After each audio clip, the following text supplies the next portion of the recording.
सच्चे मन से ईश्वर की आराधना करने वाले महसूस करते हैं कि उनका भगवान हमेशा उनके साथ रहता है। कभी कभी भगवान खुद अपने भक्त की परीक्षा लेता है और जानने की कोशिश करता है कि भक्त कितना उनके करीब है और किस तरह से परमपिता परमेश्वर द्वारा बताए गए रास्ते पर चल रहा है। यहाँ एक प्रेरक प्रसंग के जरिए में हम आपको एक ऐसी ही कहानी बता रहे हैं। एक समय मोची का काम करने वाले व्यक्ति को रात में भगवान ने सपना दिया और कहा कि कल सुबह मैं तुझसे मिलने तेरी दुकान पर आऊंगा। मोची की दुकान काफी छोटी थी और उसकी आमदनी भी काफी सीमित थी। खाना खाने के बर्तन भी थोड़े से थे। इसके बावजूद वो अपनी जिंदगी से खुश रहता था। एक सच्चा, ईमानदार और परोपकार करने वाला इंसान था। इसलिए ईश्वर ने उसकी परीक्षा लेने का निर्णय लिया। मोची ने सुबह उठते ही तैयारी शुरू कर दी।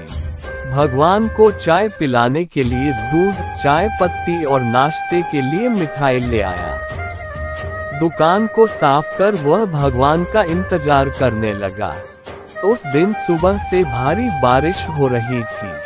थोड़ी देर में उसने देखा कि एक सफाई करने वाली बारिश के पानी में भीगकर ठिठुर रही है।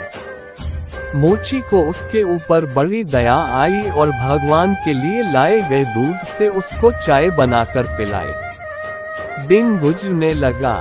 दोपहर 12 बजे एक महिला बच्चे को लेकर आई और कहा कि मेरा बच्चा भूखा है, इसलिए पीने के लिए दूध चाहिए। मोची ने सारा दूध उस बच्चे को पीने के लिए दे दिया। इस तरह से शाम के 4 बज गए। मोची दिन भर बड़ी बेसब्री से भगवान का इंतजार करता रहा। तभी एक बूढ़ा आदमी जो चलने से लाचार था आया और कहा कि मैं भूखा हूँ और अगर कुछ खाने को मिल जाए तो बड़ी मेहरबानी होगी। मोची ने उसकी बेबसी को समझते हुए मिठाई उसको दे दी। इस तरह से दिन बीत गया और रात हो गई। रात होते ही मोची के सब्र का बांध टूट गया और वह भगवान को उलाहना देते हुए बोला कि वाह रे भगवान, सुबह से रात कर दी मैंने तेरे इंतजार में, लेकिन तू वादा करने के बाद भी नहीं आया। क्या मैं गरीब ही तुझे बेवकूफ बनाने के लिए मिला था?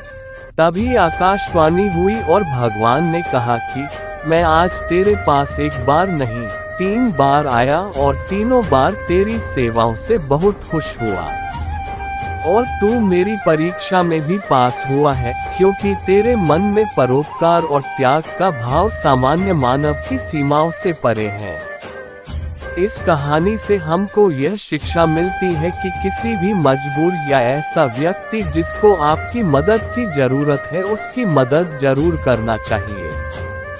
क्योंकि शास्त्रों में कहा गया है कि नर सेवा ही नारायण सेवा है।